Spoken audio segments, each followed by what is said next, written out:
श्रियकान्ताय कल्याणनिधये निधयेत्तिनाम् श्रीवेङ्कटनिवासाय श्रीनिवासाय मङ्गलम् लक्ष्मी सविभ्रमालोकसुभ्रूविभ्रमचक्षुषे चक्षुषे सर्वलोकानां वेङ्कटेशाय मङ्गलम् श्रीवेङ्कटाद्रिशृङ्गाग्रमङ्गलाभरणाङ्ग्रये मङ्गलानां निवासाय श्रीनिवासाय मङ्गलम् सर्वावयव सौन्दर्य सम्पदा सर्वचेतसां सदा सम्मोहनायास्तु वेङ्कटेशाय मङ्गलम्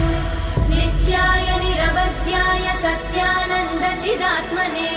सर्वान्तरात्मने श्रीमद् वेङ्कटेशाय मङ्गलम्